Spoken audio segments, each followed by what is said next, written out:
آپ صلی اللہ علیہ وسلم نے فرمایا اللہ کی کتاب میں ایک سورت ہے جس میں صرف 30 آیات ہیں، یہ آدمی کی سفارش کرے گی یہاں تک کہ اس کو بخش دیا جائے گا، یعنی جو اسے پڑھے گا اس کے لیے یہ سفارش کرے گی۔ ایک اور روایت میں ہے قرآن مجید میں ایک سورت ہے جو اپنے پڑھنے والے کی طرف سے جھگڑا کرے گی یہاں تک کہ اسے جنت میں داخل کروائے۔ ترمذی کی روایت سے یہ بھی پتہ چلتا ہے کہ آپ صلی اللہ علیہ وسلم رات کو سونے سے پہلے سورت الف لام میم السجدہ اور سورت الملک ضرور پڑھا کرتے تھے۔ اس کے بارے میں بھی آتا ہے کہ یہ عذاب قبر سے بچانے والی سورت ہے۔ سورت کے نام سے ہی پتہ چل رہا ہے کہ بہت ہی اہم سورت ہے۔ الملک، بادشاہت۔ کس کی بادشاہت؟ اللہ کی بادشاہت۔ الملک، جو بادشاہ حقیقی ہے۔ مالک الملک، تؤتی الملک من تشاء، جو ساری حکومت کا، ہر چیز کا مالک ہے، سب بادشاہوں کا بادشاہ ہے، وہی جس کو چاہتا ہے بادشاہت عطا کرتا ہے، اقتدار دیتا ہے۔ بیدہ ملکوت کل شیء، اسی کے ہاتھ میں ہے بادشاہت، ملکیت ہر چیز کی۔ لہ مقالید السماوات والارض، اسی کے پاس ہیں کنجیاں آسمان و زمین کی۔ للہ خزائن السماوات والارض، اللہ ہی کے پاس ہے آسمان و زمین کے خزانے، وہ ہے اصل بادشاہ، وہ ہے سب سے بڑا، اور اسی کے تعارف پر مبنی ہے یہ سورت۔ یہ سورت اس لحاظ سے بھی اہم ہے کہ اس سورت سے قرآن مجید کی سورتوں کا آخری گروپ یعنی 7واں گروپ شروع ہو رہا ہے، جس کے آغاز میں مکی صورتیں ہیں اور اختتام پر مدنی صورتیں۔ اگرچہ درمیان میں کچھ صورتوں کے مکی اور مدنی ہونے میں اختلاف ہے، لیکن اجمالی طور پر سورت الملک سے سورت الکافرون تک مکی صورتیں ہیں 43 اور پھر آخر میں 5 مدنی صورتیں ہیں النصر سے۔ پچھلے پارے میں ہم نے دین سے تعلق اور دین کی مدد اور حمایت کے بارے میں پڑھا، اور اس پارے کا جو مرکزی مضمون ہے اور قرآن کے اختتام سے پہلے جو ایک عمومی وصیت ہے، تاکید ہے، اس کا ذکر ہے۔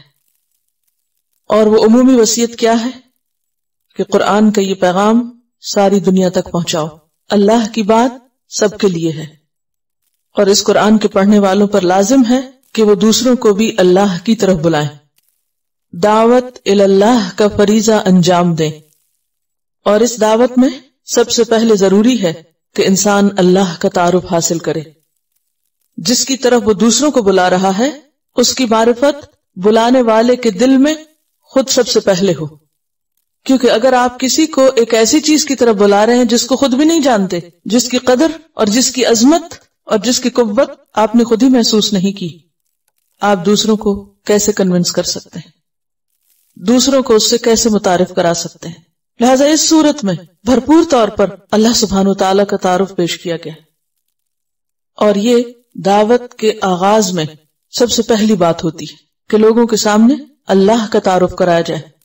اسی لیے عام طور پر اب تک جہاں بھی میں نے ابتدا میں درس وغیرہ دیے تو پہلا لیکچر اسی صورت پر مبنی تھا، اور یہ دعوت اللہ کی ایک تدریجی صورت ہے کہ سب سے پہلے لوگوں کو اللہ کی پہچان کرائی جائے، اور جب وہ اس کو پہچانیں گے تو خود بخود اس کی طرف راغب ہوں گے۔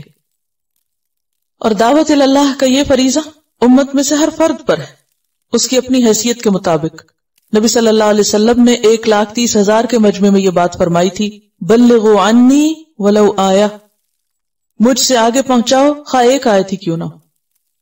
اسی لیے امام احمد کہتے ہیں من علم مسئلۃ فہو عالم بہا، جس نے ایک مسئلہ معلوم کر لیا، ایک بات کسی کو پتہ چل گئی، وہ اسی کا عالم ہے، اور اس کا کیا فرض بنتا ہے کہ جو وہ جانتا ہے وہ دوسرے کو بھی بتا دے، اس کو آگے پہنچائے، کیونکہ علم ایک امانت ہے۔ اور اس کی عملی مثال ہمیں ابوبکر صدیق رضی اللہ تعالیٰ عنہ کی زندگی میں ملتی ہے کہ جس دن انہوں نے خود اسلام قبول کیا، اسی دن ان کے ہاتھوں 6 لوگ مسلمان ہوئے۔ اسلام لانے کے پہلے دن ان کے پاس کتنا علم ہوگا، کتنی کتابیں پڑھی ہوں گی، کتنا قرآن نازل ہو چکا تھا، شاید 1 سورت، لیکن انہوں نے جو خیر پائی، جس کا مزہ خود چکھا، جس کا لطف خود اٹھایا، اسے فوراً کسی کے کہے بغیر اپنی ذمہ داری سمجھی کہ اس کو آگے پہنچانا ہے، اور اپنے قریبی دوستوں کو فوراً پیغام پہنچایا، اور ان دوستوں میں سے جن جن کے اندر خیر تھی ویسی ہی وہ بھی فوراً ان کی پکار پر لبیک کہتے گئے. تو اس پس منظر کو ذہن میں رکھ کر اس سورت کا مطالعہ کیجئے. بسم اللہ الرحمن الرحیم. تبارک الذی، بہت بابرکت ہے وہ ذات، وہ رب، بیدہ، جس کے ہاتھ میں ہے، الملک، ساری بادشاہت، ساری حکومت. اور تبارکہ باب تفاعل سے ہے، برکت سے. اور تفاعل یہاں مبالغے کے لیے آیا ہے، بہت زیادہ برکت والا ہے. اور برکت کیا ہوتی ہے؟ النماء والزیادہ، کسی چیز کی کثرت ہونا، کسی چیز کا زیادہ ہونا. اور یہ اس زیادتی کو کہتے ہیں جو زیادتی والے کے کمال پر دلالت کرتی، یعنی حد درجے کی کثرت. تبارکہ بہت ہی برکت والا ہے، خیر والا، بھلائی والا، ہر طرح کی بھلائی اسی کے ہاتھ میں ہے. اس کی ذات خیر و برکت کا مجموعہ ہے. اور کون ہے وہ؟ بیدہ الملک، جس کے ہاتھ میں ساری بادشاہت ہے، جو ہر چیز کو کنٹرول کیے ہوئے ہے، جس کی حکومت آسمانوں اور زمین پر ہے، بحر اور بر پر ہے، ستاروں اور سیاروں پر ہے، جن و انس اور ملائکہ پر ہے. وہ واحد ہستی جس کے پاس ہر چیز کا کنٹرول ہے اور کوئی اور اس کی اس صفت میں اس کا شریک ہے ہی نہیں. وَهُوَ عَلَى كُلِّ شَيْءٍ قَدِيرٌ، اور وہ ہر چیز پر قدرت رکھتا ہے، سب کچھ کر سکتا ہے، اس کے لیے کچھ بھی مشکل نہیں. وہ نہ صرف خالق اور مالک ہے بلکہ ہر چیز اس کے کنٹرول میں بھی ہے. بعض اوقات آپ کسی چیز کے مالک ہوتے ہیں لیکن آپ اس پر کنٹرول نہیں رکھتے، اس پہ قادر نہیں ہوتے، آپ اسے استعمال نہیں کر سکتے، اس پر آپ کی مرضی نہیں چلتی. لیکن وہ ایسا بے بس مالک نہیں، وہ ایسا مالک ہے کہ جو ہر چیز کو مکمل اپنے کنٹرول میں بھی کیے ہوئے. تبارک الذی بیدہ الملک وہو علی کل شیء قدیر. تو گویا تم اس رب کے بندے ہو، اس خالق کی مخلوق ہو، اس مالک کے مملوک ہو. کون ہے وہ؟ مزید تعارف. الذی، وہ ذات ہے. اور یہاں پر آپ چھوٹا سا نون دیکھ رہے ہیں، اس نون کا کیا نام ہے؟ نون قطنی. الذی خلق الموت والحیات، وہ ذات جس نے پیدا کیا موت اور زندگی کو، اوریجنیٹر ہے وہ. موت اور زندگی اس نے بنائی اور بامقصد بنائی. وَكُنْتُمْ أَمْوَاتًا فَأَحْيَاكُمْ ثُمَّ يُمِيتُكُمْ ثُمَّ يُحْيِيكُمْ ثُمَّ إِلَيْهِ تُرْجَعُونَ. وَكُنْتُمْ أَمْوَاتًا، تم مردہ تھے، فَأَحْيَاكُمْ، پھر اس نے تمہیں زندگی بخشی. اور پھر یہی ختم نہیں ہو جائے گا سلسلہ. ثُمَّ يُحْيِيكُمْ، پھر وہ زندہ کرے گا تم کو.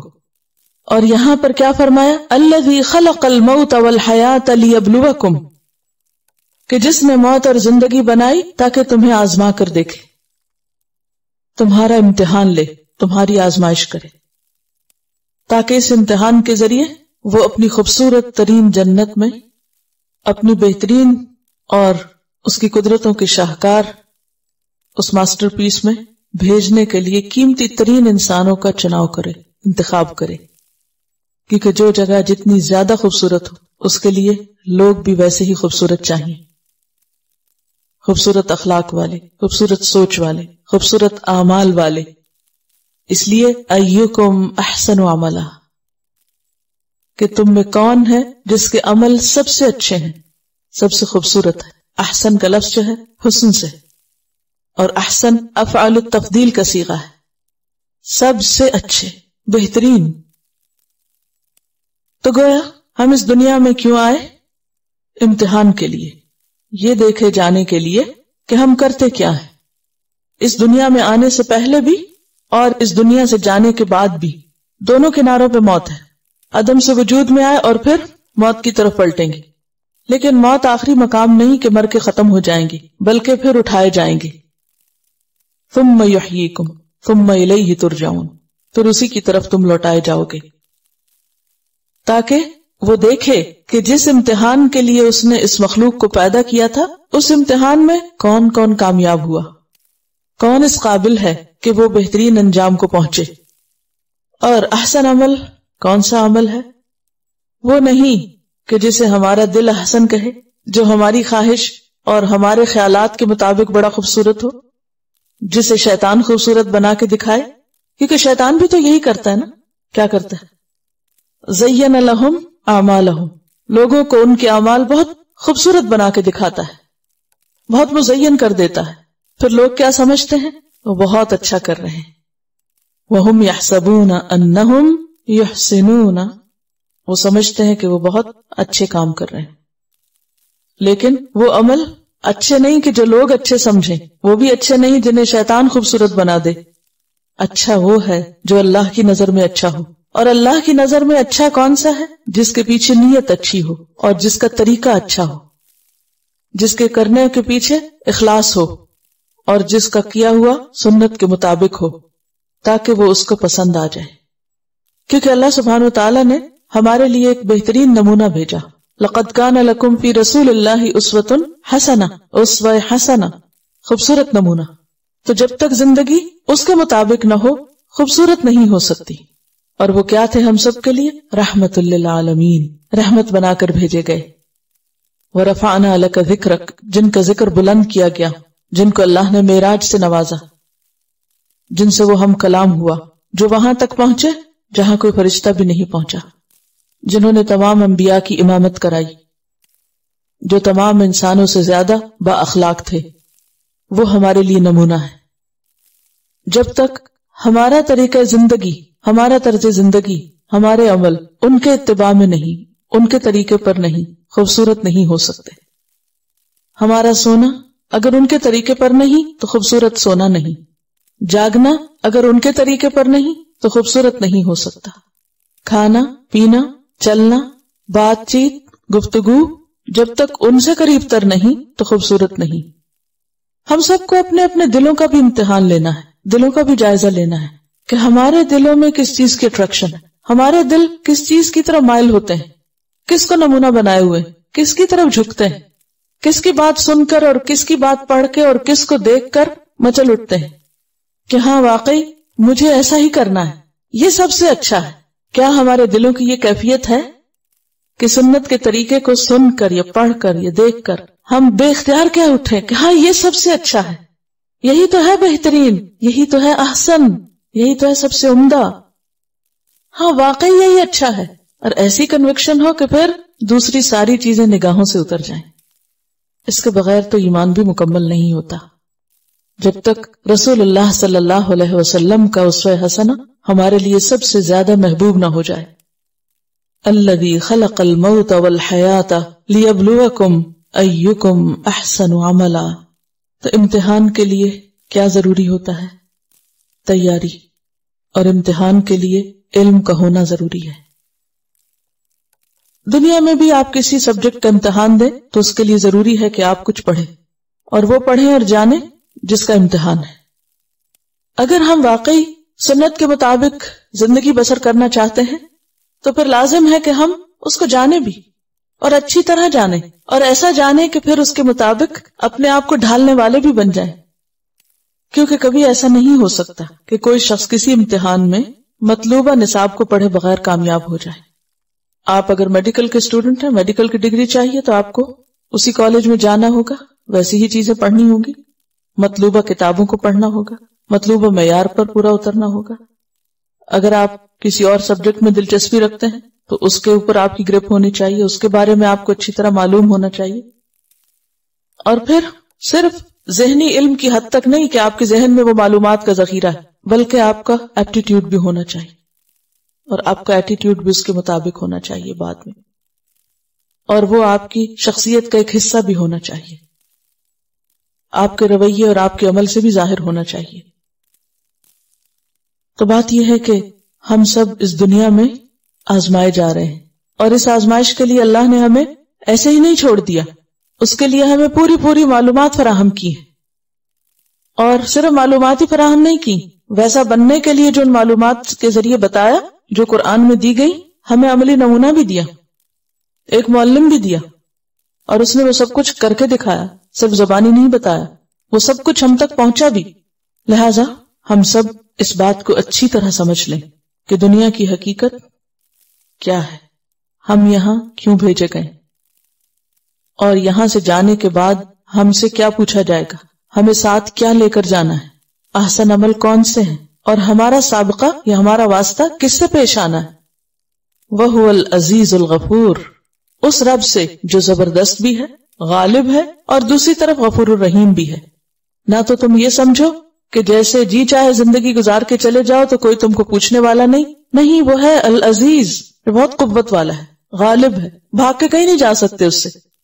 اور دوسری طرف اگر تم اس کے فرما بردار ہو، تابع دار ہو، تو تمہاری کمی بیشی کو معاف بھی کر دے گا. الذی خلق الموت والحیاۃ لیبلوکم ایکم احسن عملا وہو العزیز الغفور. بنیادی طور پر اگر دیکھا جائے تو یہ آیت ہمیں ہمارا مقصد زندگی بتاتی ہے کہ زندگی کا وجود کیوں ہے. کوئی بھی چیز مقصد سے خالی نہیں، نہ آسمان و زمین اور نہ ان کے درمیان کی کوئی چیز. وما خلقنا السماوات والارض وما بینہما لاعبین ما خلقناہما الا بالحق. ہر چیز مقصد کے ساتھ ہے اور ایک مقرر وقت تک کے لیے ہے، ہمیشہ کے لیے نہیں. اسی طرح انسان بھی ہمیشہ کے لیے یہاں نہیں آیا اور بے مقصد نہیں آیا کہ وہ ایسے ہی دنیا میں آوارہ گھوم پھر کر واپس چلا جائے اور کوئی اس کو پوچھنے والا نہ ہو. جس نے یہاں بکھیرا ہے وہ سمیٹے گا، اور جو سمیٹے گا وہ پوچھے گا. اس کی یہ کریشن ایک پلاننگ کے تحت وجود میں آئی ہے. اس نے ایک پلاننگ کے ساتھ یہ سب چیزیں بنائی، اور اس پلاننگ کے اختتام پر عقل رکھنے والے، سمجھ رکھنے والے، بولنے اور سننے والے انسان کو جزا اور سزا سے نوازا جائے گا. ایک اور جگہ پر بھی اللہ تعالیٰ فرماتے ہیں کہ ہم نے انسان کو ہوش گوش والا بنایا تاکہ ہم اس کو آزمائیں. یعنی ہمیں کان اور آنکھیں کس لیے دی گئی؟ تاکہ ہماری آزمائش کی جائے. انا خلقنا الانسان من نطفۃ امشاج نبتلیہ فجعلناہ سمیعا بصیرا، کہ ہم نے انسان کو ایک مخلوط نطفے سے بنایا تاکہ ہم اس کو آزمائیں، اور اس آزمانے کے لیے ہم نے اس کو سمیعا بصیرا بنایا، سننے والا بھی بنایا، دیکھنے والا بھی بنایا. تو گویا اللہ نے ہمیں باقی مخلوق کے مقابلے میں جو عقل اور سمجھ دی ہے، سننے اور دیکھنے کی جو صلاحیت بخشی ہے، اس کی بنیاد پر ہمارا امتحان ہوگا کہ ہم نے اس کو پہچانا یا نہیں، اس کی مرضی کو جانا یا نہیں، اور اس کی مرضی کے مطابق زندگی بسر کی یا نہیں.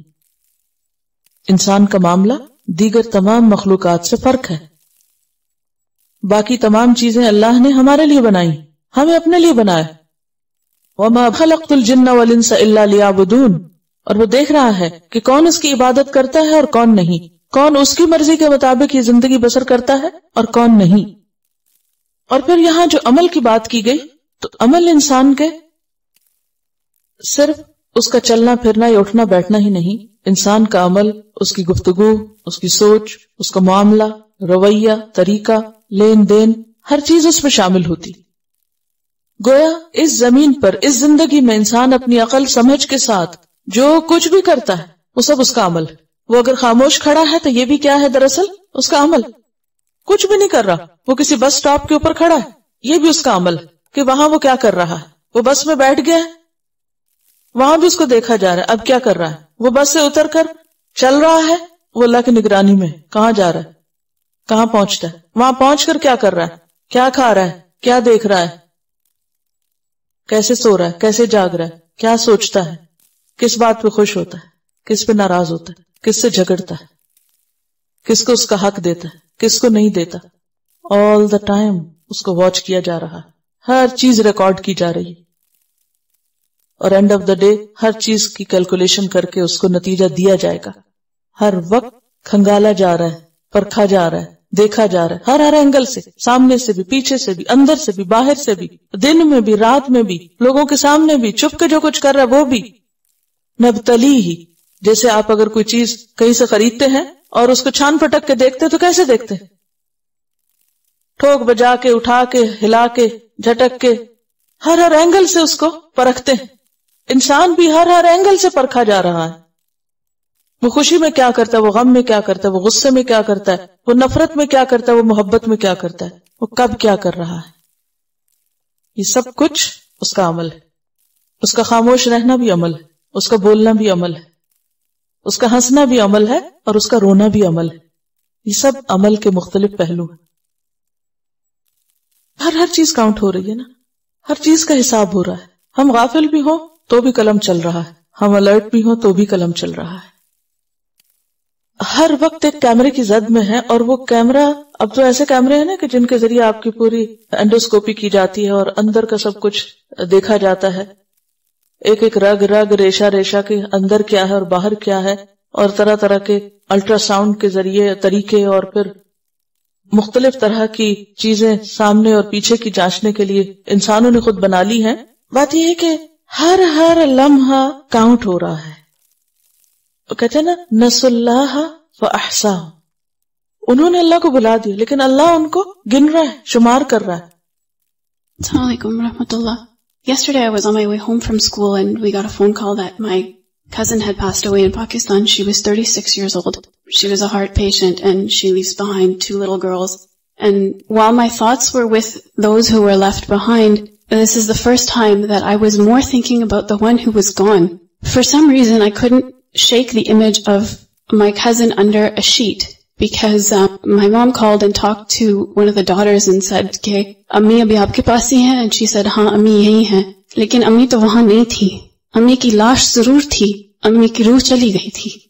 And I thought about her life and I thought about the next stage of her life that was starting because whatever she'd done, and I was concerned, did she pay all her zakat, did she pray every prayer, did she do all her fasts, does she have any amanas, do her kids know where things are? And I thought people were sort of discussing who found out when and what did the doctor say, and who cares, she's gone. And all she needs right now is your du'as. That's all she needs. There's nothing else that's going to help her. And very often when we hear about a death, my mom says it feels like you go, I'm coming. And I really felt like she was gone and I could have been going. And I'm traveling soon, so I'm trying to wrap everything up because you never know when you're coming back. And I thought to myself, it's too much, I'm not going to be able to finish, and maybe I'll just do it when I come back. And we think about that for a long trip, but we all left our houses this morning, and if we're honest, we don't know if we're going back there. Nobody knew that she wasn't coming home that day, and the funny thing is, she sent a parcel for us. We got the parcel in the afternoon, a few hours before we got the news that she was gone. So just as what she had sent before her death to our address got to us, whatever amal she sent to Allah is waiting for her there. And she wanted a house, so she had saved dishes and dreams and hopes and plans for this new house that they wanted to build. But while she was doing that, there was a house being built to her, for her, and I was concerned that when the angels came, did they give her good news? Because if they didn't give her good news, there's nothing she can do about it. And then towards the end of the evening, and when you read the dua for the deceased, you really realize that you're sending someone away, but they're being received at the other end. Whenever you send relatives at the airport, you wish them well and you wait for the phone call to say they got there safely. So when you send your loved ones from here, Allah has sent people to receive them on the other end. And we were talking to her younger sister and she gave us some details, and she said that my cousin said, say goodbye to everyone for me. And they were trying to put an oxygen mask on her and she didn't want it. And she said something, no one knows what she said, and then she was gone. And only Allah knows. I hope it was good news. One can only hope it was good news because she didn't want the oxygen mask. So I hope it was good news, but she's gone and we're coming. So please, we all have a lot of work to do. We have a lot of work to do. And the more Quran we learn, the more work we have to do, the more blessed we are. Please send forward for yourselves. Whatever you send, you'll find it there. اگر آپ ان دونوں آیتوں کو آمنے سامنے رکھ کے دیکھیں, ایک طرف اللہ کی ذات ہے اور ایک طرف ہماری ذات ہے. اوپر کی آیت میں آپ دیکھیں, اگر ٹیکسٹ پہ غور کریں پہلے, کہ اللہ کون ہے؟ جو مالک ہے, جو قادر ہے. اور پھر اینڈ پہ دیکھیں تو العزیز ہے, الغفور ہے. اس کے بیچ میں کیا ہے؟ ہماری زندگی, موت ہے اور حیات ہے. اور وہ کیا ہے؟ امتحان ہے. چاہیے کیا؟ احسن عمل. ہماری حیثیت کیا ہے؟ ہم یہاں کیوں ہیں؟ ہم کیوں بھیجے گئے؟ کہ دیکھے جائیں کرتے کیا ہیں. ہمارے ہاتھ میں کچھ نہیں, ہم کسی چیز پہ قادر نہیں, کسی چیز کے مالک نہیں. جو کچھ ہے امانت ہے ہمارے پاس, ٹیمپریریلی, صرف کچھ کرنے کے لیے دیا گیا ہے. جہاں چاہو انویسٹ کر لو, چاہو تو اچھے میں کر لو, چاہو تو ضائع کر کے آ جاؤ. لیکن کامیاب وہی ہے جو احسن عمل لے کر آئے. زندگی کے بارے میں لوگوں نے کیسے کیسے فلسفے گھڑ رکھے ہیں نا، جیسے چاہو جیو، ایک بار ملی ہے بار بار نہیں ملے گی. بابر بعیش کوش کہ عالم دوبارہ نیست، بابر خوب عیش کر لو کہ یہ دنیا دوبارہ نہیں ہاتھ آئے گی. کسی نے اس کو عیش کی جگہ سمجھا، کسی نے منمانی کرنے کی جگہ سمجھا، لیکن جو اصل مقصد تھا وہ بھول گئے. کسی نے سمجھا کوئی ہمیں پوچھنے والا نہیں، کسی نے کہا مر کے مٹی ہو جائیں گے، یہ تو بس زمانے کی گردش ہے. ہم سب کو اپنی حیثیت سمجھنی چاہیے کہ ہم بندے ہیں، مخلوق ہیں اس کی، قدرت اس کے پاس ہے. ہمارے لیے جو کرنے کا کام ہے وہ احسن عمل ہے. عمل میں بہترین ہونا، صرف سوچوں اور تمناؤں میں نہیں، صرف باتوں میں نہیں، بلکہ کچھ کر کے دکھائیں، کچھ آگے بھیجیں اور کچھ پیچھے مثال چھوڑیں. تبارک الذی بیدہ الملک وہو علی کل شیء قدیر الذی خلق الموت والحیاۃ لیبلوکم ایکم احسن عملا ایکم احسن عملا وہو العزیز الغفور. اس کے بعد پھر اللہ سبحانہ وتعالیٰ کا تعارف ہے، کیونکہ یہ سورت بھرپور طریقے سے اللہ کا تعارف کراتی ہے. الذی خلق 7 سماوات طباقا، الذی وہ ذات، خلق جس نے پیدا کیے، 7 سماوات آسمان، طباقا تہ بتہ، ایک کے اوپر ایک. طباق کا لفظ طبق سے ہے، اور طبق کہتے ہیں ایک چیز کے اوپر اس کے برابر دوسری چیز رکھنا. پلیٹ کے لیے بھی طبق کا لفظ استعمال ہوتا ہے نا، تو جب ایک پلیٹ کے اوپر ایک رکھتے ہیں تو کیا ہوتا ہے، بالکل فٹ بیٹھ جاتی، ایک دوسرے کی مطابقت کرنا، برابر ایک دوسرے کے ساتھ فٹ آ جانا. اشارہ ہے ترتیب کی طرف، تنظیم کی طرف، بہترین تناسب کی طرف جو اللہ نے اپنی تخلیق کے اندر رکھا. الذی احسن کل شیء خلقہ، اس نے جو چیز بھی بنائی بہت ہی خوبصورت بنائی. ما ترى فی خلق الرحمن من تفاوت، ما ترى نہ تم دیکھو گے، فی خلق الرحمن رحمان کی تخلیق میں، من تفاوت کوئی تفاوت. تفاوت کا معنی ہوتا ہے عدم تناسب، فرق، بے جوڑ ہونا، بے ضابطگی. بنیادی طور پر یہ لفظ فوت سے ہے، فے واؤتے. فات الامر کا معنی ہوتا ہے کسی کام کا وقت ہاتھ سے نکل جانا اور واپس نہ ہو سکنا، دو چیزوں کا آپس میں لگا نہ کھانا. یعنی یہ ایک طرح سے طباق کا اپوزٹ بن گیا معنی کے اعتبار سے. دو چیزوں کے اوصاف کا مختلف ہونا، ایک وصف جب دوسرے سے فوت ہو جائے تو اس کو تفاوت کہتے ہیں. ما ترى فی خلق الرحمن من تفاوت، تم رحمان کی تخلیق میں کوئی بے ضابطگی نہیں دیکھو گے. فرجع البصر، لوٹاؤ اپنی نظر، یعنی ایک دفعہ دیکھنے کے بعد پھر دیکھو. فرجع البصر یعنی پہلے اگر تم نے غور سے نہیں دیکھا تو پھر دیکھو. هل ترى من فطور، کیا تمہیں کوئی شگاف نظر آتا ہے، کوئی دراڑ، کوئی بے ضابطگی، کوئی رخنا، کوئی ٹوٹ پھوٹ، کوئی بے قاعدگی. هل ترى من فطور. ثم ارجع البصر، پھر نگاہ لوٹاؤ، ایک دفعہ اور دیکھو. کرتین، بار بار دیکھو، جتنی بار چاہو دیکھو. ینقلب، لوٹ آئے گی، الیک تمہاری طرف. البصر نگاہ، خاسئا تھک کر. خاسئ کا لفظ جو ہے یہ خے سین حمزہ سے، خسأ نظر کا تھکنا، اور ویسے معنی ہوتا ہے ذلت کے ساتھ دور پھینکنا، دھتکارنا. یعنی تمہاری نگاہ ایک طرح سے دھتکار دی جائے گی، اس کو کچھ بھی نہیں ملے گا، تھک جائے گی. وہو حسیر، اور وہ تھکی ہوئی ہوگی، کیونکہ جب انسان بہت زیادہ اپنی نگاہ کسی چیز پہ لگاتا ہے، کسی بھی چیز کو بہت زیادہ دیکھتا ہے تو دیکھتے دیکھتے نگاہ بھی تھک جاتی، آنکھیں دکھنے لگتی، عاجز ہو جاتی. پھر اس کے بعد آپ کوشش بھی کریں تو مزید دیکھ نہیں سکتے. تو کہا ہی جا رہا ہے کہ اتنا دیکھو، اتنا دیکھو کہ اس کے بعد مزید دیکھ نہ سکو، تب بھی تمہیں کوئی ایسی چیز نظر نہیں آئے گی کہ تم اللہ کی اس تخلیق میں کسی قسم کی کوئی بے قاعدگی، کوئی فطور، کوئی رخنا، کوئی تفاوت، کسی چیز کا اوپر نیچے ہونا، کسی چیز کا بے مقصد ہونا، بے غرض ہونا دیکھ سکو. کوئی بھی چیز بے مقصد نہیں، کوئی بھی چیز بے ضابطہ نہیں. اور اگر دیکھا جائے تو یہ بالکل درست ہے. ایک انسان ہے کہ جس کی زندگی تضادات سے بھری ہوئی، نقص اور فساد کا مجموعہ ہے. اور اس کی وجہ کیا ہے؟ کیونکہ انسان کو آزادی ملی ہے، باقی کسی چیز کو آزادی نہیں ملی. سورج کے پاس اپنی کوئی آزادی نہیں کہ اپنی مرضی سے کبھی چاہے تو الٹی طرف چلے اور کبھی چاہے تو اپنی چال بدل دے.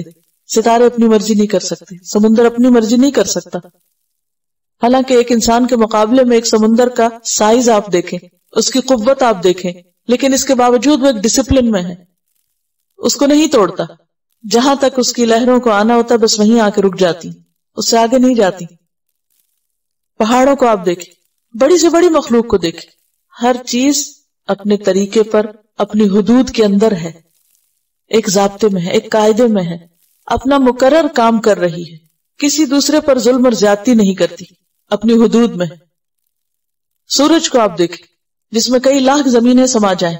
للشمس ينبغي لها ان تدرك القمر ولا الليل سابق النهار، کبھی ایسا نہیں ہوا کہ رات کے بعد دن آنے کے بعد پھر دوبارہ رات آ جائے. ولا الليل سابق النهار وكل في فلك يسبحون.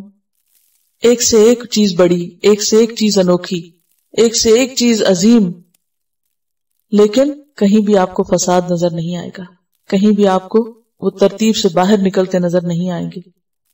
کہیں کوئی یہ نہیں کہہ سکتا کہ یہ چیز یہاں نہیں وہاں ہونی چاہیے تھی. کوئی نہیں کہہ سکتا کہ سورج کو رات کو اور چاند کو دن کو نکلنا چاہیے تھا. تو ان دونوں آیتوں کو آپ دیکھیے، ایک طرف بتایا گیا کہ رحمان کی تخلیق میں تفاوت نہیں، پھر کہا فطور نہیں، اور پھر کہا کہ غور کرو تو تم کچھ بھی ڈھونڈ نہیں سکو گے، کچھ بھی پا نہیں سکو گے. آسمانوں کو دیکھو، قرآن مجید میں آتا فَلَمْ يَنْظُرُوا إِلَى السَّمَاءِ فَوْقَهُمْ كَيْفَ بَنَيْنَاهَا وَمَا لَهَا مِنْ فُرُوجٍ. آسمانوں میں کہیں کوئی سوراخ، کوئی رخنا نظر نہیں آتا. وَجَعَلْنَا السَّمَاءَ سَقْفًا مَحْفُوظًا، ہم نے آسمان کو ایک محفوظ چھت بنایا. کوئی ستارہ سیارہ اپنا مدار چھوڑ کے ہمارے سر پہ آ نہیں گرتا، ورنہ زندگی ممکن نہ ہوتی. کتنے بڑے بڑے سائز کے، زمین سے کئی گنا بڑے سائز کے بھاری بھرکم سیارے. صرف ہمارا جو سولر سسٹم ہے اس میں بھی جو سیارے ہیں، اس میں زیادہ تر سیارے زمین کے سائز سے کہیں بڑے ہیں، اور وہ سارے اپنی اپنی جگہ پر سورج کے چکر لگا رہے ہیں. کوئی کسی سے ٹکرا نہیں رہا. اور یہ ایک دو دن کی بات نہیں، ہزاروں لاکھوں سال سے جب تک اللہ چاہے گا وہ اسی طرح اپنے اپنے دائرے میں کام کریں گے. لیکن انسان کیا کر رہا ہے؟ کیا ہم بھی اپنے دائرے میں کام کر رہے ہیں یا اپنے دائرے کو چھوڑ کر ہر وقت دوسروں کے دائرے میں گھسنے کی کوشش کرتے ہیں؟ ہمیں جو نعمتیں ملی ہیں ان کی طرف ہماری توجہ نہیں ہوتی. ہمارا دھیان کہاں ہوتا ہے؟ اس پر جو دوسروں کو ملا ہے. اپنے کام سے ہمیں کم دلچسپی ہوتی، اس سے زیادہ ہوتی جو دوسرے کر رہے ہیں. اپنی غلطیوں کی طرف نظر نہیں ہوتی، وہ دیکھنے کا زیادہ شوق ہوتا ہے جو دوسروں میں ہے. اپنی ذمہ داریوں کی فکر نہیں، لیکن اگر کوئی ادا نہ کر رہا ہو تو اس کے پیچھے ضرور پڑیں گے. اسی سے پھر فساد ہوتا ہے، اسی سے ظلم ہوتا ہے، اور اسی سے احسن عمل اسوأ عمل میں بدل جاتے ہیں. کائنات کیوں اتنی پرسکون ہے؟ ہر چیز کیوں اتنی خوبصورت ہے؟ ستاروں کو دیکھے تو ایک خوشی ہوتی، سمندر کو دیکھے ایک سکون ملتا ہے. حالانکہ اس کے اندر زبردست قسم کی لہریں اٹھتی ہیں، لیکن اس کے باوجود ایک پرسکون منظر دیتا ہے. درختوں کو دیکھے تو خوشی ہوتی. یہ اس لیے کہ ہر ایک اپنی حدود کے اندر، ہر ایک ویسے ہی ایکٹ کر رہا ہے جیسے اللہ نے اس سے چاہا ہے. اگر پہاڑ اپنی جگہ سے چلنے لگے تو ہم کیا کریں گے؟ اگر سمندر کا پانی کہیں رک کے نہ دے تو کیا کریں گے؟ اگر زمین ہمارے پاؤں کے نیچے تھمے نہیں تو کیا کریں گے؟ اگر رات جا کے نہ دے تو کیا کریں گے؟ اگر بارش تھم کے نہ دے تو کیا کریں گے؟ کبھی نہیں سوچتے ہم کہ یہ کون کر رہا ہے اور یہ کس کی اطاعت کر رہے ہیں، سب کس کی بات مان رہے ہیں اور ہمیں کس کی ماننی چاہیے. کیا وجہ ہے کہ یہاں پر 7 آسمانوں کی بات کی گئی اور پھر ان سب چیزوں کے اندر پائے جانے والے ڈسپلن کی بات کی گئی؟ پچھلی آیت سے اس کا کیا تعلق ہے؟ یعنی احسن عمل کیسا عمل ہوتا ہے، اس کی مثال اور اس کی علامات کائنات میں دیکھو. اپنے اوپر پھیلے ہوئے آسمان میں دیکھو کہ وہاں کتنا شدید ڈسپلن ہے. ہر چیز کس طرح اپنی خاص حد میں کنٹرولڈ. ظلم اور فساد اور فتنہ اور خرابی اور یہ سارے غلط کام کب ہوتے ہیں؟ جب انسان اپنے آپ کو ڈسپلن میں نہیں رکھتا، اپنی خواہشات کو، اپنی زبان کو، اپنے اختیارات کو جب حدود کے اندر نہیں رکھتا، جب وہ حدود سے باہر نکلتا ہے، جب وہ اپنے دائرہ کار کے اندر نہیں رہتا، اپنی ذمہ داریوں کو چھوڑ کر، اپنے کاموں کو چھوڑ کر اور چیزوں میں جا مداخلت کرتا ہے. وہ بندہ بننے کی بجائے خدا بننا چاہتا ہے. اس سے عاجزی مطلوب تھی، وہ تکبر کا شکار ہوتا ہے. یہاں سے فساد ہوتا ہے، یہاں سے خرابی آتی. تو ضرورت کس بات کی ہے؟ اطاعت کی. ایسی ہی اطاعت کی جیسی یہ بے اختیار مخلوق کر رہی ہے. تو جنت میں جانے والے اپنے اختیار کے ساتھ، آزادی کے ساتھ اپنے اوپر ایسی پابندیاں رکھتے ہیں، اپنے اوپر ایسا کنٹرول رکھتے ہیں کہ اللہ نے ان کے لیے جو نظام اوقات مقرر کیا، دن رات کا، عبادات کا، اس ڈسپلن کی بھی پوری پابندی کرتے ہیں. اب آپ دیکھیے کہ صبح سونے سے لے کے جاگنے تک 5 نمازیں جو ہیں ہماری، وہ کیا بتاتی ہیں؟ ڈسپلن کی پابندی کرو. جو اللہ نے اوقات میں ڈسپلن رکھا اس کو فالو کرو. رمضان کے روزے کیا بتاتے ہیں؟ حج کا موسم کیا بتاتا ہے؟ زکوٰۃ کیا یاد دلاتی؟ ڈسپلن. جو کام جب کہا گیا ہے کرنے کو جب ہی کرو، اور اگر جب نہیں کرو گے تو قبول نہیں ہوگا. احسن عمل منمانی پہ مبنی عمل نہیں ہوتا کہ اپنی مرضی کے مطابق جب دل چاہے نماز پڑھ لیں، جب دل چاہے جو چاہے کریں، جو دل نہ چاہے تو نہ کریں، چھوڑ دیں اور کہیں اللہ غفور رحیم ہے، ضرورت ہی نہیں کچھ کرنے کی. ایسے عمل احسن عمل نہیں. ایک روایت میں آتا ہے کہ کچھ عمل ایسے ہیں جو اللہ دن کو چاہتا ہے، وہ دن میں ہی قبول ہوتے ہیں، رات میں نہیں ہوتے. کچھ کام ایسے ہیں جو رات کو کرنا ہوتے ہیں، وہ رات ہی میں قبول ہوتے ہیں، وہ دن کو نہیں ہوتے. تو ہر چیز کا ایک وقت مقرر ہے اور پھر ایک طریقہ مقرر ہے. اگر ہماری نماز، ہمارا روزہ، ہماری حج، زکوٰۃ، فرائض عبادات اس طریقے پر نہیں جو بتائے گئے تو بھی قابل قبول نہیں. اسی طرح ہماری ازدواجی زندگی کے معاملات، حلال و حرام کی جو پابندیاں ہیں، جائز اور ناجائز جو کچھ بتایا گیا، اگر اس چیز کی بھی پابندی نہیں ہوگی تو قبول نہیں. حضرت ابن عمر سے جب پوچھا گیا کہ احسن عمل کیا ہے، احسن عمل کس کا ہے، تو انہوں نے کہا جو سب سے زیادہ حرام سے بچنے والا. احسن عمل کس کا ہے؟ جو سب سے زیادہ حرام سے بچنے والا. حرام اصل میں کیا ہے؟ جس چیز میں شدت کے ساتھ ناپسندیدگی پائی جاتی، جو اللہ نے منع کر دیا کہ نہیں کرنا. یہ اگر کوئی شخص اس سے نہیں رکتا تو اس کا عمل احسن نہیں ہو سکتا، خوبصورت نہیں ہو سکتا، وہ امتحان میں فیل ہے. مزید تعارف. وَلَقَدْ زَيَّنَّا السَّمَاءَ الدُّنْيَا بِمَصَابِيحَ، اور البتہ تحقیق زینت دی ہم نے، خوبصورت بنایا ہم نے، السماء الدنیا، آسمان دنیا کو، بمصابیح، ستاروں سے، وجعلناها، اور بنایا ہم نے ان کو، رجومن، آلات سنگباری، للشیاطین، شیطانوں کے لیے، شیطانوں کو مار بھگانے کا ذریعہ، وَأَعْتَدْنَا لَهُمْ عَذَابَ السَّعِيرِ، اور تیار کیا ہم نے ان کے لیے بھڑکتی ہوئی آگ کے عذاب کو. بھڑکتی ہوئی آگ کا عذاب ہم نے ان کے لیے تیار کر رکھا ہے. اب یہاں ایک طرف اللہ کی اطاعت کرنے والی مخلوق اور دوسری طرف اس کی نافرمانی کرنے والی مخلوق کا ذکر کیا گیا کہ جو مخلوق نافرمانی کرتی ہے تم دیکھو دنیا میں بھی اس کو سزا دی جا رہی ہے اور اسی طرح آخرت میں بھی پکڑ ہوگی.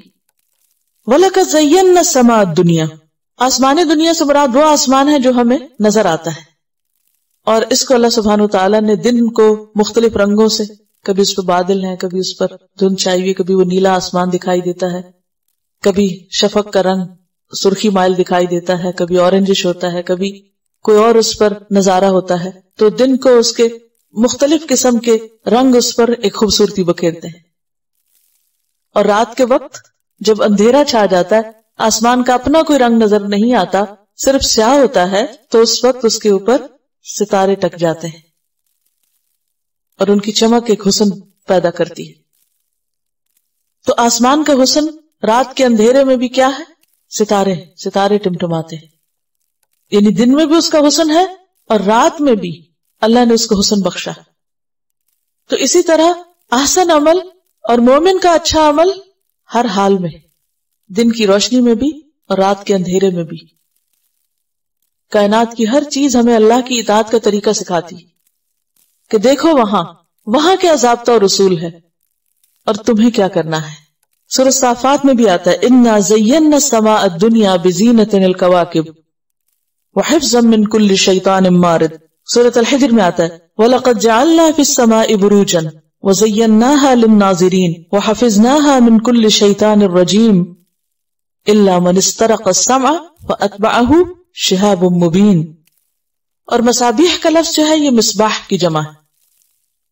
مصباح روشن ستارے کو کہتے ہیں، اور مصباح کا لفظ جو ہے یہ صبح سے ہے، صاد بے ہے. صبح کا معنی ہوتا ہے روشن ہونا، اور اسی سے صبح کا لفظ ہے جس کو ہم صبح کہتے ہیں. صبح میں بنیادی طور پر سرخ رنگ کی طرف اشارہ ہوتا ہے، یعنی سرخ رنگ کی روشنی. تو صبح کو صبح اس لیے کہتے ہیں کہ اس کی روشنی بھی بالکل سفید نہیں ہوتی بلکہ شفق کے رنگ ہوتے ہیں. اسی سے لفظ صبیح اور صبیحہ بھی نکلا ہے.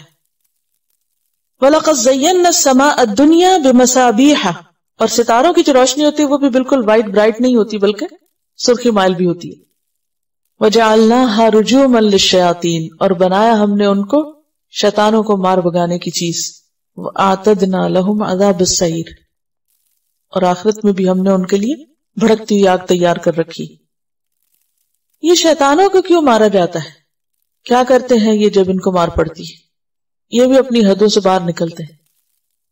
إِلَّا مَنِ اسْتَرَقَ السَّمْعَ فَأَتْبَعَهُ شِهَابٌ مُبِينٌ، جب یہ فرشتوں کی باتیں چوری چھپے سن کر غیب دانی کا دعویٰ کرتے ہیں تو ان کو وہاں سے ہٹانے کے لیے ان پر شہاب ثاقب بھیجے جاتے ہیں.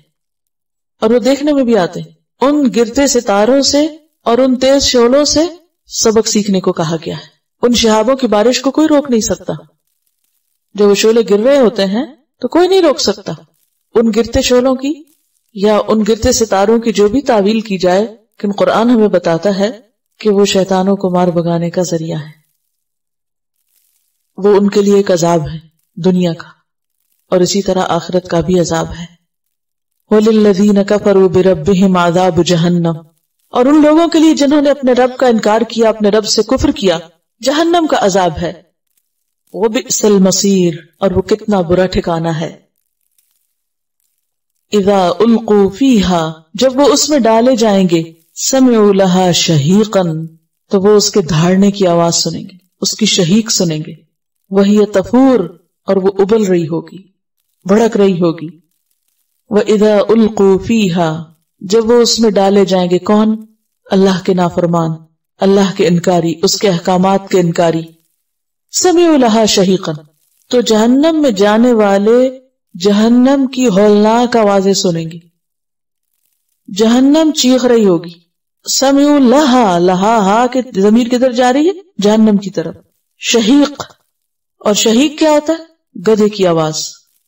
وہ آواز جو گدھا پہلی بار نکالتا ہے، گدھے کی ہینگ ہوتی ہے بیسیکلی. اور قرآن ہمیں بتاتا ہے کہ گدھے کی آواز سب سے بدترین آواز ہے. ان انکر الاصوات لصوت الحمیر. آپ دیکھیں کہ اگر آپ ہر طرح کے آرام میں بیٹھے ہو اور کوئی آپ کو آواز بار بار ڈسٹرب کر رہی، چاہے وہ ایک باریک سی آواز ہی کیوں نہ ہو، تو آپ سکون سے کام کر سکتے.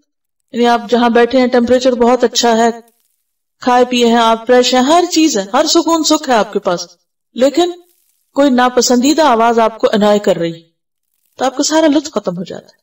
جہنم میں جہاں باقی عذاب ہیں وہاں خاص طور پر اس کا چیخنا چلانا، خود جہنم کا بھی شور اور اس کے ساتھ ساتھ جہنم میں جانے والوں کا بھی، اور وہ شور اور وہ آوازیں سب سے بدترین آواز کی طرح. یہاں پر تو کبھی آپ کو شاید گدھے کی آواز سننے کا موقع نہ ملا ہو، لیکن اگر آپ کسی ایسی علاقے میں رہے ہوں یا کہیں ایسی جگہ کچھ وقت گزارا ہو کہ جہاں ایک کے بعد ایک گدھا بولنا شروع کر دیتا ہے تو وہ کس قدر ناگوار کیفیت ہوتی ہے. تو جہنم میں ایک طرف تو جلنا، پھر اس کا کھانا پینا بدترین، اور اس کی اسمیل اور اس کا ہر چیز میں خرابی، اور اس کے ساتھ اوپر سے شور. یعنی آوازیں کس طرح اریٹیٹ کرتی ہیں. اور اگر آپ خود تکلیف میں، مثلا اگر آپ کو سر درد ہو تو پھر آواز کیسی لگتی، اور بھی بری لگتی ہے نا. جب آپ بیمار ہو تو آپ کو چھوٹی سی آواز بھی انتہائی تکلیف دیتی ہے، اور پھر کوئی کسی کو چپ کرانے والا نہیں، سب ہی شور کر رہے ہیں. اور اگر آپ نے کبھی مریضوں کے کراہنے کی آواز سنی ہو، یا پھر زخمیوں کے کراہنے کی آواز سنی ہو، یا پھر خوفزدہ انسان کی آواز سنی ہو چیخنے چلانے کی، مثلا آپ کہیں جا رہے ہیں اور اتنے میں کوئی چیختا چلاتا آپ کے پیچھے آ رہا ہے یا آگے آپ دیکھ رہے ہیں، تو آپ کے اپنے دل پہ کیا گزرتی.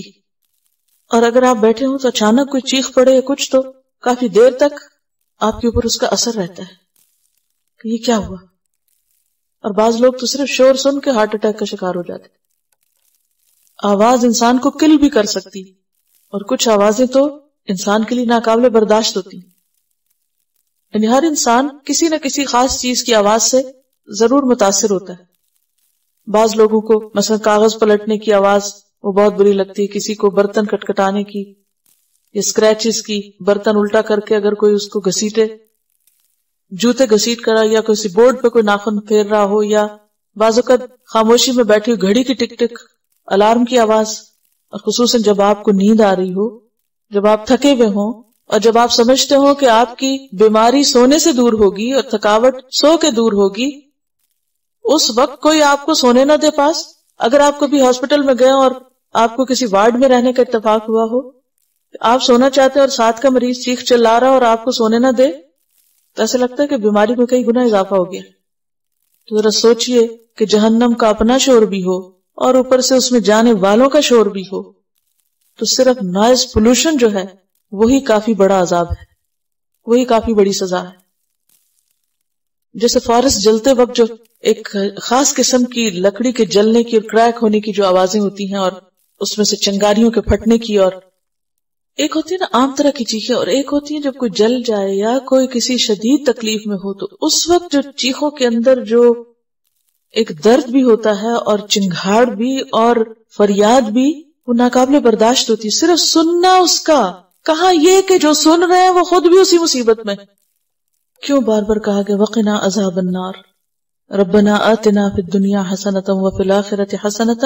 صرف یہاں تک نہیں ہے دعا، وقنا عذاب النار. آگ کا جو عذاب ہے، آگ کی جو تکلیف ہے، وہ بدترین تکلیف ہے. اور دوزخ اتنے غصے میں ہوگی کہ تکاد تمیز من الغیظ، قریب ہے کہ پھٹ پڑے غصے سے، چیخ چیخ کے جیسے وہ ٹکڑے ٹکڑے ہو جائے. غیظ جو ہوتا ہے وہ غضب سے آگے ہوتا ہے، دوسرے درجے کی ناراضگی جو انسان کا خون تیز کر دیتی. اور تمیز کا لفظ جو ہے میم یہ زے سے، تمیز کہتے ہیں دوسرے سے الگ ہونا، کسی چیز کو دوسرے سے فوقیت کی بنیاد پر الگ کرنے کے لیے بھی لفظ آتا ہے.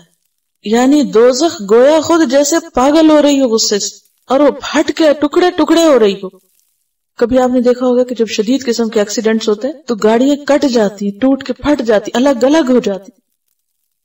ایسا شدید شور اور ایسا شدید قسم کا ہنگامہ ہوتا ہے کہ جیسے وہ چیزیں بھی غصے سے تھرا اٹھی ہیں اور کٹ پھٹ رہی ہیں. تکاد تمیز من الغیظ، سورۃ فرقان میں آتا ہے اذا رأتہم، جہنم جو ہے اذا رأتہم جب انہیں دیکھے گی، مجرموں کو، من مکان بعید دور سے، سمعوا لہا تغیظا وزفیرا تو سنیں گے وہ اس کا غصہ اور اس کا پھنکارنا. دور سے ہی اس کی چیخیں انہیں سمجھ آ رہی ہوں گی، یعنی اتنا جہنم کا اپنا شور ہوگا.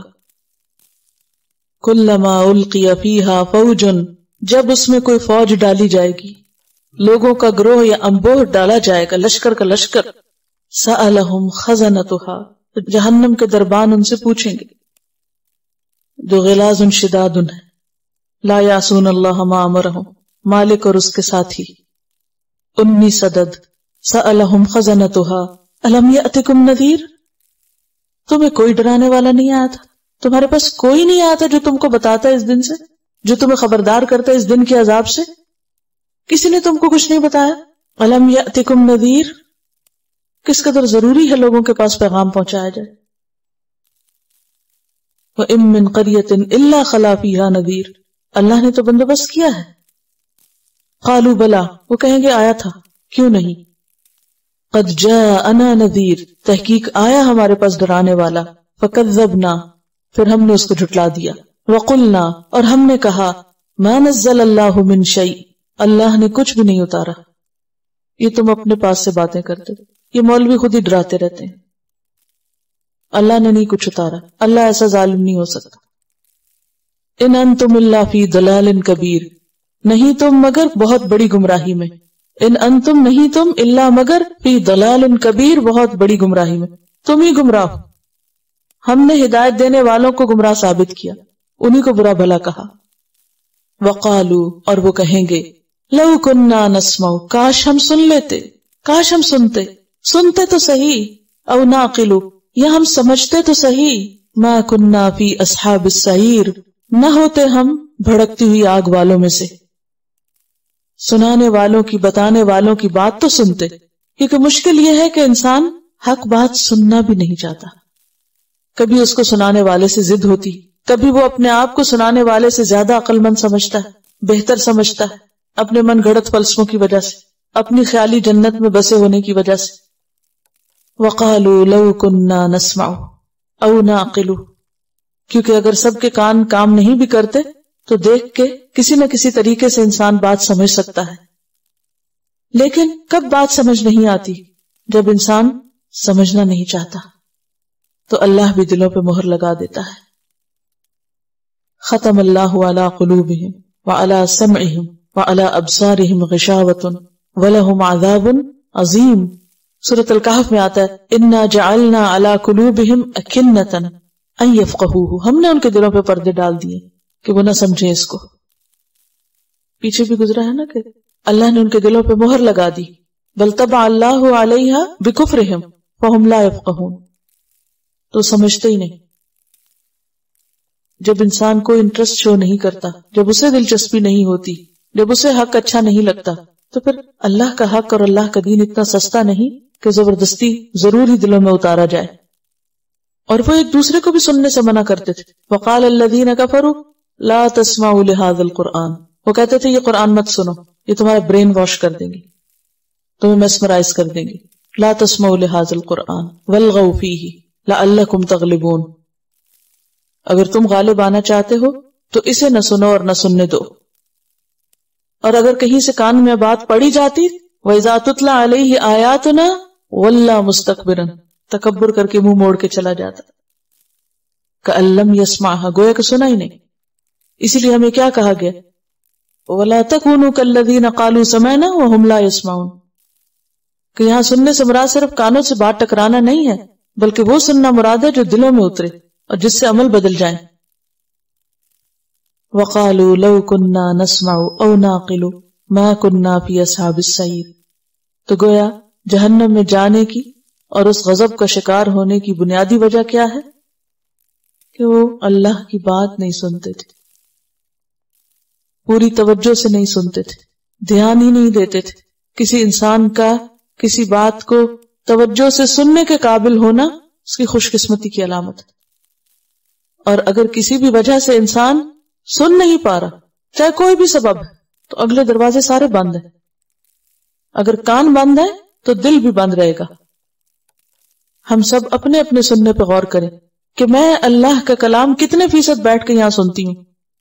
کہیں ایسا تو نہیں میں سوئی رہتی ہوں، کہیں ایسا تو نہیں کہ میرا دماغ یہاں حاضر ہی نہیں ہوتا، کہیں ایسا تو نہیں کہ میرا دل کہیں اور ہی منہمک رہتا ہو، کوئی اور ہی فکر میرے اوپر چھائی ہوئی ہو. کیا واقعی میں سننے کا حق ادا کرتی ہوں؟ جو سننا چاہیے وہ سنتی بھی ہوں، اس پر توجہ ہے، وہ سمجھ آتا ہے، وہ دل کو لگتا ہے، دل کو ٹکراتا ہے. کیونکہ اگر سنا ہی نہیں تو دل نہیں بدل سکتا، اور دل نہیں بدلا تو عمل بدل ہی نہیں سکتا، اور جب عمل نہیں بدلے گا تو جیسے ہے ویسے کے تیسے ہی وہاں جائیں گے. وَقَالُوا لَوْ كُنَّا نَسْمَعُ، وہاں جا کر انہیں حسرت ہوگی کاش ہم سنتے، او ناقلو کاش ہم سمجھتے، ما كُنَّا فِي أَصْحَابِ السَّعِيرِ، تو اس جہنم میں نہ پہنچتے. کیونکہ بعض اوقات چھوٹی سی بات بھی بڑی اہم ہوتی ہے، جسے اگر ہم مس کر جائیں تو بات گئی، وہ دوبارہ کبھی زندگی میں سننے کا موقع ملے گا یا نہیں. اور دیکھا جائے تو اگر آج ہمارے پاس وقت ہے، سب کچھ چھوڑ چھاڑ کے بیٹھے ہیں، اور آج ہم جبکہ سنایا جا رہا ہے اور نہیں سن رہے، تو پھر جب کوئی سنانے والا نہ ہو تو کہاں سے سنیں گے، کیا سنیں گے؟ اور ہمارے پاس کیا گارنٹی کہ ہمارے پاس زندگی بھی ہے یا نہیں دوبارہ یہ وقت واپس لانے کی کہ جس میں ہم سن سکیں. آج ہم یہ کہہ کے ٹال دیتے ہیں اچھا پھر بعد میں سن لیں گے، اچھا کیسٹ سن لیں گے، پھر یہ کر لیں گے. پھر کون کرتا ہے؟ کتنے سبق آپ کے مس ہوئے اور آپ نے وہ پورے کیے، اور کس طریقے پہ پورے کیے، اور کتنے وہ دل پہ اترے، اور کتنوں کا پھر حق ادا ہوا. اور کیا قرآن کی ایک تو کیا آدھی آیت بھی ایسی ہے کہ جسے سنے سمجھے بغیر چھوڑ دیا جائے، اور اس میں جو سبق ہے ہمارے لیے وہ ہمیں خود ہی آ جائے؟ نہیں. ہر چیز جس کی تکرار بھی ہے وہ اپنی جگہ پر اہم ہے، جس کو سننا ضروری ہے. فَاعْتَرَفُوا بِذَنبِهِمْ، وہ اعتراف کر لیں گے اپنے گناہ کا.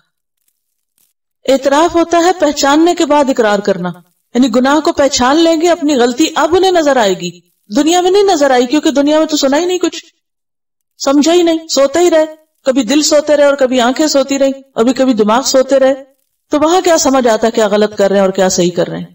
لیکن جہنم کے شعلے دیکھ کے کوئی نہیں سو سکے گا، وہاں کسی کو نیند نہیں آئے گی. جو دنیا میں سوتے رہتے ہیں وہ وہاں نہیں سو سکیں گے، جو یہاں جاگتے ہیں وہ وہاں سکون پائیں گے. جن کے دل یہاں جاگتے ہیں، جن کے کان جاگتے ہیں، جن کی آنکھیں جاگتی ہیں.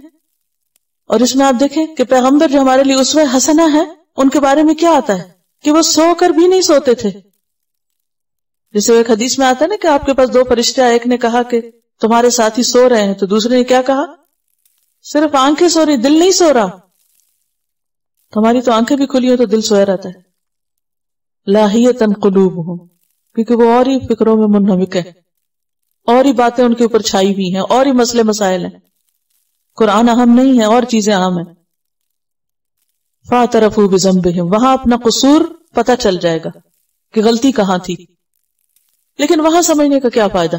وہ تو فرعون کو بھی مرتے وقت اپنا قصور پتہ چل گیا تھا.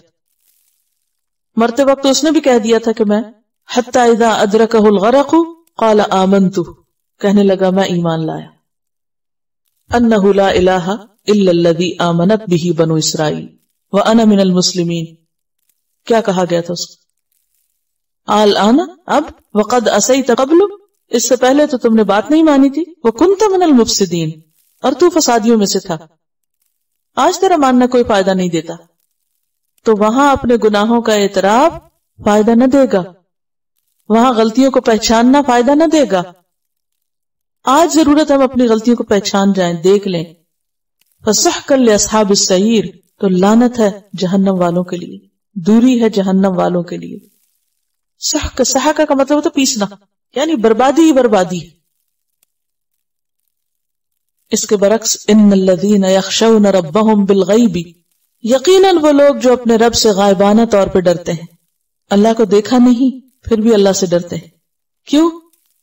اس لیے کہ جانتے ہیں نا اللہ کو. انما یخشى اللہ من عبادہ العلماء، جن کو اللہ کی معرفت ہوتی ہے، جو اللہ کو پہچانتے ہیں، وہ ڈرتے ہیں اللہ سے. ان الذین یخشون ربهم بالغیب، اور دوسری طرف غائب کا کیا مطلب کہ جب لوگوں کے سامنے نہیں ہوتے تب بھی اللہ سے ڈرتے ہیں. وہ عرش الہی کے سائے تلے کون لوگ ہوں گے؟ جن میں سے ایک ذکر اللہ خالیا ففاضت عیناہ، کہ جس نے تنہائی میں اللہ کو یاد کیا اور اس کی آنکھیں چھلک پڑی، وہ رو پڑا اللہ کو یاد کر کے. کوئی نہیں اس کو دیکھتا، کوئی نہیں اس کو جانتا، وہ اپنے رب سے ڈرتا ہے. اور حقیقی معنوں میں وہی ڈرتا ہے جو پہچانتا ہے کہ وہ کتنا بڑا بادشاہ ہے. لہم مغفرۃ، ان کے لیے ہے بخشش، ان کی ہے معافی. وَأَجْرٌ کبیر، اور اجر بہت بڑا.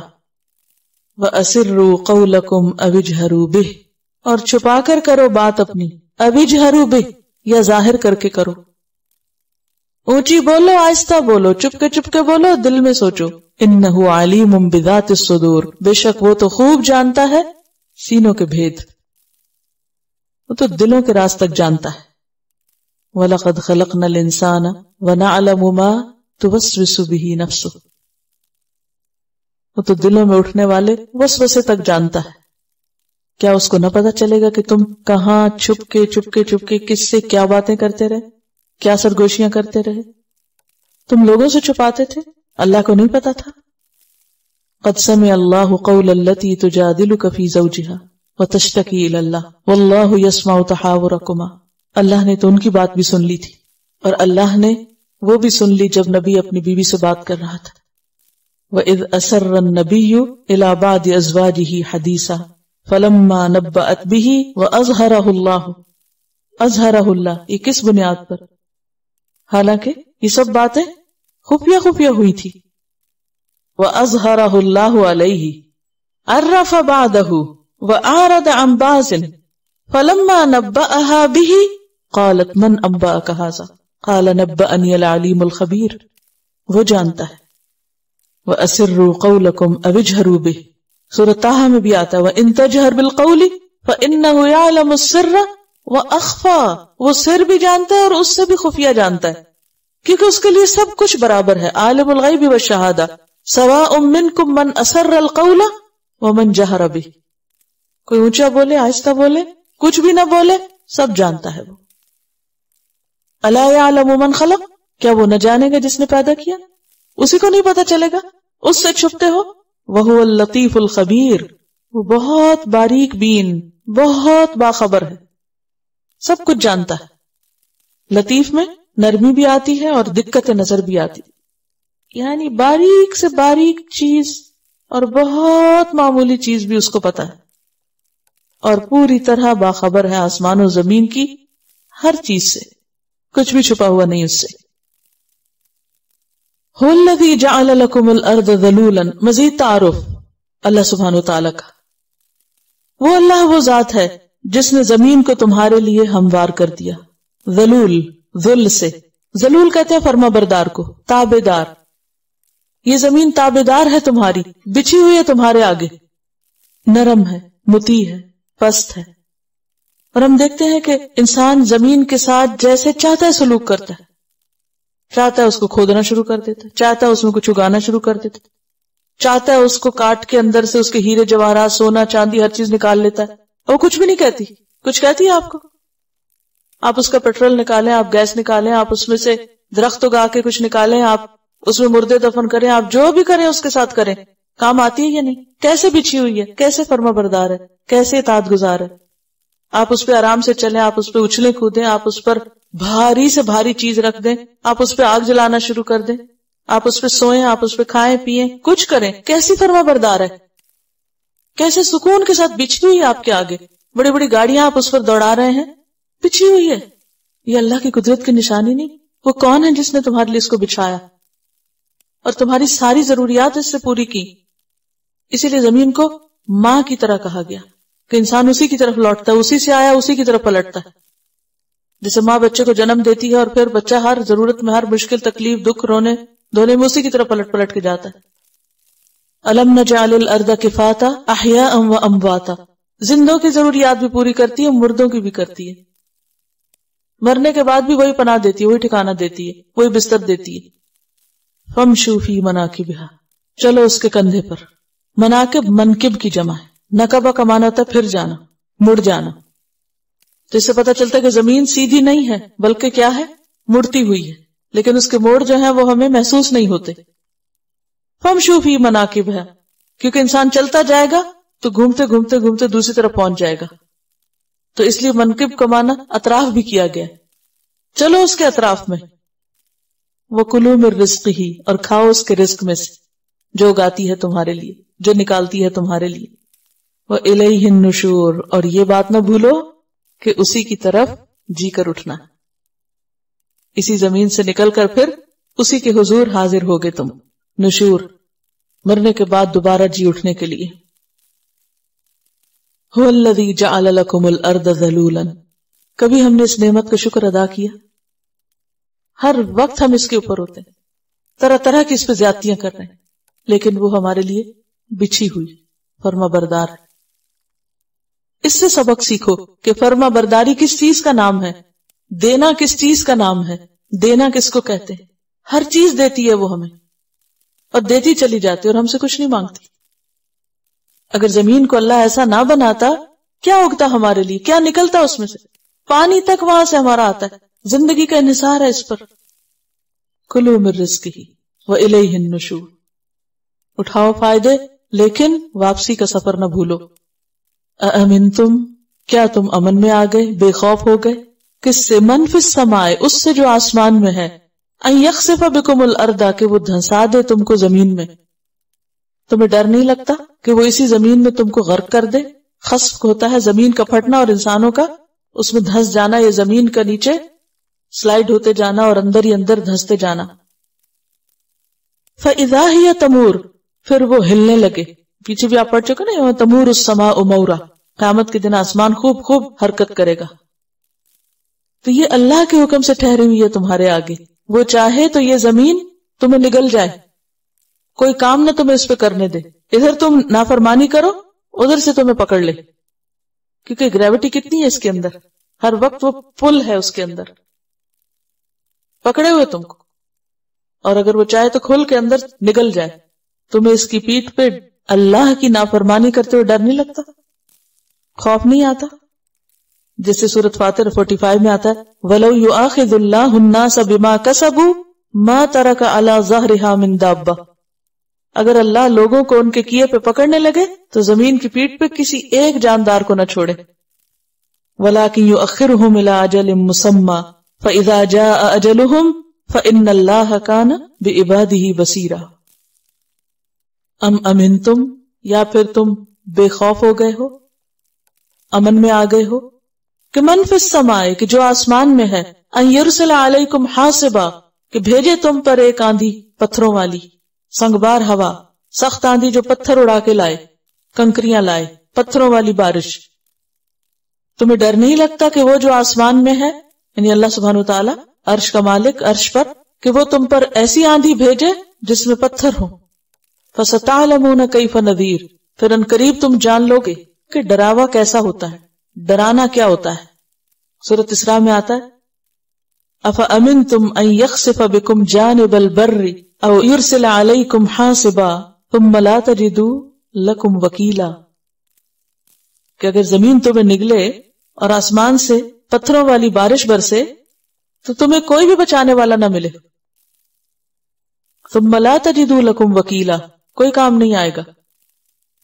سورۃ انعام میں آتا ہے قُلْ هُوَ الْقَادِرُ عَلَىٰ أَن يَبْعَثَ عَلَيْكُمْ عَذَابًا مِّن فَوْقِكُمْ أَوْ مِن تَحْتِ أَرْجُلِكُمْ. کہو وہ قادر ہے اس پر کہ تم پر آسمان سے تمہارے اوپر سے عذاب بھیجے یا تمہارے پاؤں کے نیچے سے. وہ پوری قدرت رکھتا ہے. پھر تم کو پتا چل جائے کہ سزا کیسی ہوتی ہے، ڈرانا کیسا ہوتا ہے. وَلَقَدْ كَذَّبَ الَّذِينَ مِن قَبْلِهِمْ، اور البتہ تحقیق جھٹلایا تھا ان لوگوں نے بھی جن سے پہلے تھے. فَكَيْفَ كَانَ نَكِيرٌ، تو کیسی تھی میری سزا، کیسا تھا میرا عذاب، جس نے زندگی کو موت سے اور آبادی کو ویرانی سے بدل دیا. نکیر کہتے ہیں سخت دشوار مصیبت میں مبتلا کرنے کو. پچھلی قوموں کے عذاب دیکھو کہ ان کی بستیوں کی بستیاں ویران ہو گئیں. اگر تم اللہ کی نافرمانی کرتے ہو تو تم کو بھی ڈرنا چاہیے. یعنی اگر یقین نہیں آتا کہ کل سزا ہوگی تو ماضی میں جھانک کے دیکھو، کیا ایسے واقعات گزر نہیں چکے؟ اللہ کی پکڑ سے کون بے خوف ہو سکتا ہے؟ مزید تعارف. اولم یروا الی الطیر، کیا انہوں نے دیکھا نہیں پرندوں کو؟ کبھی پرندوں کی طرف غور کیا؟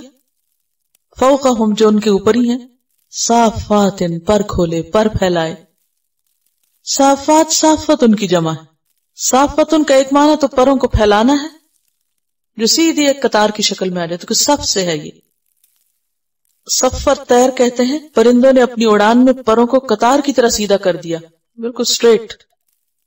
اور اس طرح سٹریٹ کرنا، ایسا سیدھا کرنا کہ پوری طرح پھیلا کے ان کو بالکل حرکت نہ دینا، وہاں سٹل ہو جانا، جیسے ایگلز ہوتے ہیں نا، وہیں رک جانا.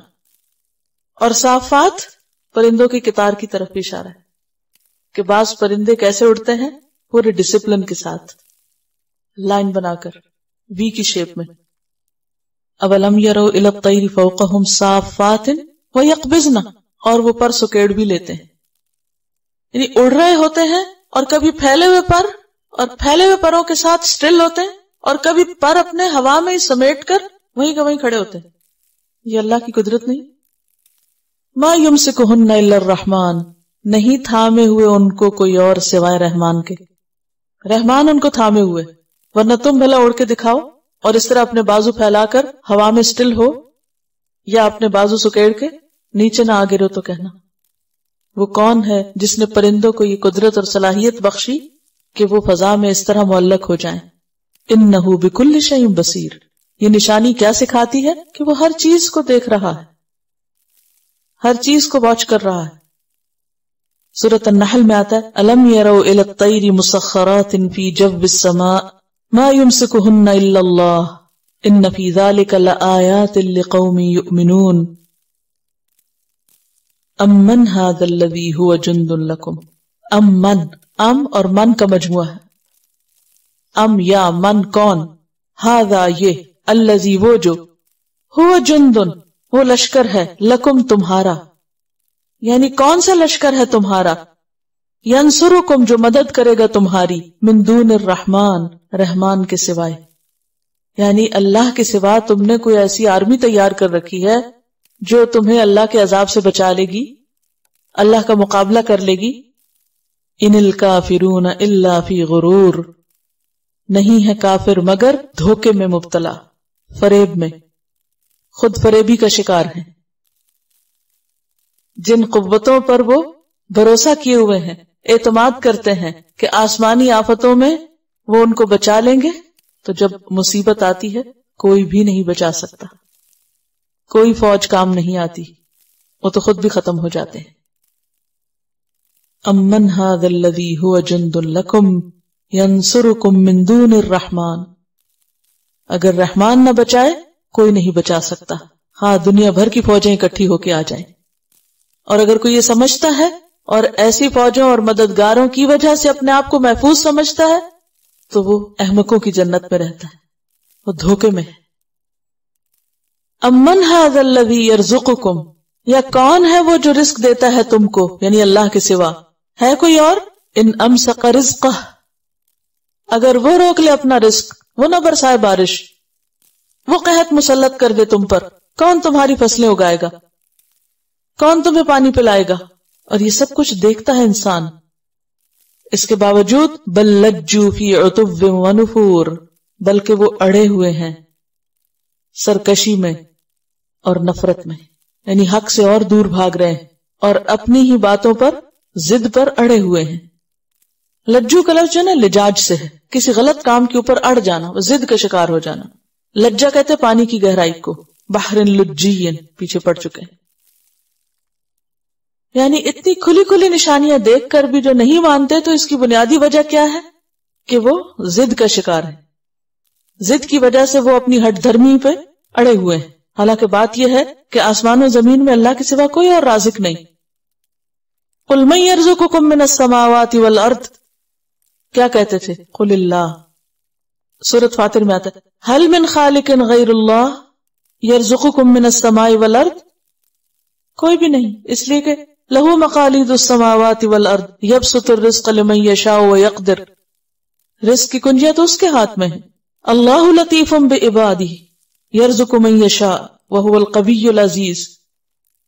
لیکن اس کے باوجود لوگ اللہ کو چھوڑ کر اوروں کی طرف رجوع کرتے ہیں رزق کے معاملے میں.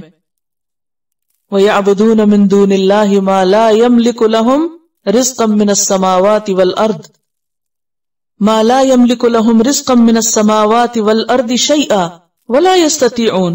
سورۃ النحل 73 ہے یہ. تو کرنا کیا چاہیے؟ فَابْتَغُوا عِندَ اللَّهِ الرِّزْقَ، رزق اللہ کے پاس تلاش کرنا چاہیے. وَاعْبُدُوهُ وَاشْكُرُوا لَهُ إِلَيْهِ تُرْجَعُونَ، اسی کی عبادت کرے انسان، اسی کا شکر گزار رہے کیونکہ اسی کی طرف واپس لوٹنا ہے. امن ھذا الذی یرزقکم ان امسک رزقہ بل لجوا فی عتب ونفور افمن یمشی مکبا علی وجہہ، کیا پھر وہ جو چلتا ہے سر اندھائے اپنے منہ کے بل، اہدی زیادہ ہدایت یافتہ ہے، امن یمشی سویا علی صراط مستقیم، یا وہ جو چلتا ہے سیدھا سیدھے رستے پر. اب یہاں دو انسانوں کی مثال دی گئی، ایک وہ جو آنکھیں کھول کے چلتا ہے، سیدھا چلتا ہے، اعتدال کے ساتھ چلتا ہے، صحیح بات کو پہچانتا ہے، سمجھتا ہے، غور کرتا ہے، قبول کرتا ہے، عمل کرتا ہے. اور دوسرا وہ جو بس سر نیچے کر کے اندھا دھن چلا جا رہا ہے، نہیں پتا آگے کیا آئے گا، کہیں ٹھوکر کھاتا ہے، گرتا ہے، مصیبتیں اٹھاتا ہے، لیکن پھر بھی سمجھتا نہیں. تو یہاں دو طرح کے کردار بتائے گئے، ایک وہ جو ہوش و حواس کے ساتھ اس زندگی کا سفر کر رہا ہے، اس زمین پر چل رہا ہے، کیسے؟ پورے ہوش و حواس کے ساتھ، اپنی عقل استعمال کرتا ہے، اپنی آنکھیں استعمال کرتا ہے، سیدھا رستہ دیکھ کے پہچان کے صحیح رستے پہ چلتا ہے. اور دوسرا وہ کہ بس اس کے ذہن میں ایک دفعہ جو بات بیٹھ گئی، جو اس نے ماں باپ سے سیکھ لی، جو اس نے اپنے ماحول سے جان لی، بس آنکھیں بند کر کے اسی کے اوپر جانوروں کی طرح سر نیچے کر کے چل رہا ہے. اگر آپ گھوڑے، گدھے، بھینس، بلی، کتے ان سب کو دیکھیں تو ان کا چلنا کیا ہوتا ہے؟ کیسے چلتے ہیں؟ آنکھیں کھول کے دیکھ کے سوچ سمجھ کے نہیں، سر نیچے گرایا اور چلتے گئے، جدھر کسی نے مارا ڈنڈا ادھر ہی بس رخ کر لیا، اپنی کوئی عقل نہیں. باغیں کسی اور کے ہاتھ میں ہوتی ہیں. تو اسی طرح کچھ لوگ اس زمین پر اسی طرح جیتے ہیں، عقل سے کام نہیں لیتے. ایک دفعہ جو بات دل میں سما گئی گدھوں کی طرح اسی پہ اڑ گئے، کوئی فلیکسیبلٹی نہیں. جتنی مرضی دلیلیں دو، جتنا مرضی سمجھاؤ، سمجھ کے نہیں دیں گے. مکبن تو یہ اس ہٹ دھرمی کے لیے یا ایسی کیفیت کے لیے آتا ہے کہ جس میں انسان کے اندر حق بات کو قبول کرنے کی صلاحیت نہ ہو، نہ وہ کسی کی بات غور سے سنے، نہ سمجھے اور نہ حق کی طرف مڑے. سٹبن، اپنے خول میں بند، کنڈیشن، بس اپنے آپ کو ہی صحیح سمجھنے والا. یہ انسان کی بدقسمتی کی علامت ہے. مومن کیسا ہوتا ہے؟ مسلم کیسا ہوتا ہے؟ مسلم کا معنی پتا ہے آپ کو؟ وہ اونٹ جس کی نکیل اس کے مالک کے ہاتھ، جدھر موڑے ادھر مڑ جائے، ضد اور اڑی کا شکار نہ ہو، ہوش سے رہے، عقل سے کام لے، بات سنے، سمجھنے کی کوشش کرے، جو درست ہو اس کو قبول کر لے، جو ٹھیک نہیں دلیل سے رد کرے. ضد سے رد کرنا اور دلیل سے رد کرنا دو مختلف طریقے ہوتے ہیں.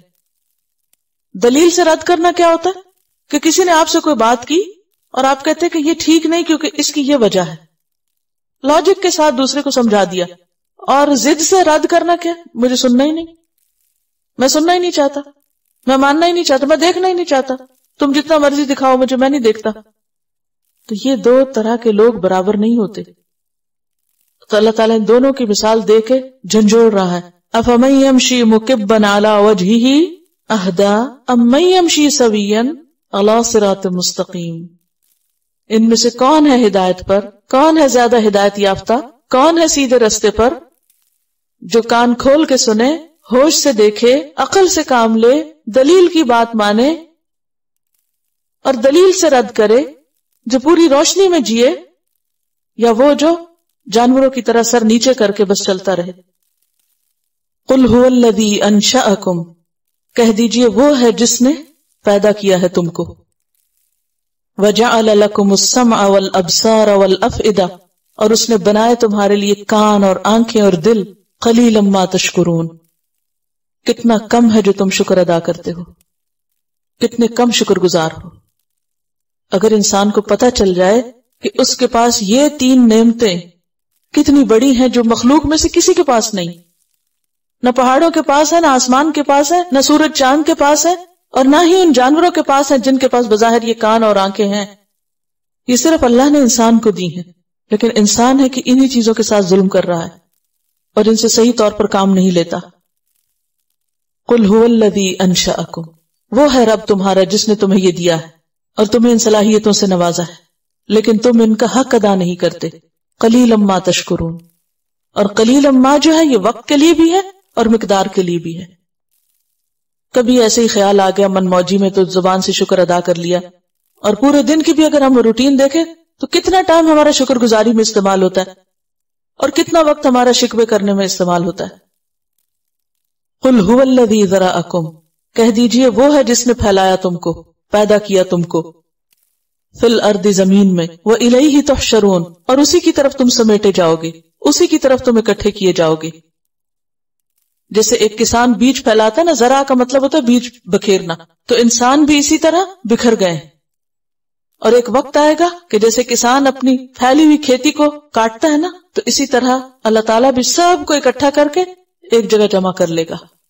کبھی آپ نے دیکھا کہ کسی کسان نے کھیت لگایا ہو اور پھر دوبارہ کاٹ کے جمع نہ کیا اس کو؟ اور اگر آپ دیکھیں کہ کوئی کسان ہے جو زمین بھی تیار کرے، بیج بکھیرے، ساری چیزیں کرے، اور جب کاٹنے کا وقت ہے اس کو چھوڑ دے، کیسے ضائع ہو جائے. کوئی انسان یہ نہیں کرتا، اللہ کیسے یہ کرے گا کہ اتنی عقل سمجھ ہر چیز رکھنے والے انسان کو یہ سب کچھ دیا اور پھر اس کو ویسے ہی چھوڑ دے، جانوروں کی طرح گھوم پھر کے ختم ہو جائے. نہیں، وہ سمیٹے گا، پھر پوچھے گا کہ ان نعمتوں کے ساتھ کیا کیا. لیکن انکار کرنے والے وَيَقُولُونَ مَتَىٰ هَٰذَا الْوَعْدُ، یہ ناسمجھ کہتے ہیں کب آئے گا وہ وعدہ، کب وہ دھمکی پوری ہوگی. ان کنتم صادقین، اگر تم سچے ہو. قل، کہہ دیجئے، انما العلم عند اللہ، بے شک علم اللہ کے پاس ہے، پیغمبر کے پاس علم نہیں ہے قیامت کا. قل انما علمها عند ربی وانما انا نذیر مبین، اور بے شک میں ہوں کھلم کھلا ڈرانے والا، خبردار کرنے والا. فلما رأوه زلفة، پھر جب وہ اس کو قریب دیکھیں گے، سامنے پائیں گے، سیئت وجوہ الذین کفروا، بگڑ جائیں گے، بدصورت اور ناگوار ہو جائیں گے ان لوگوں کے چہرے، کفروا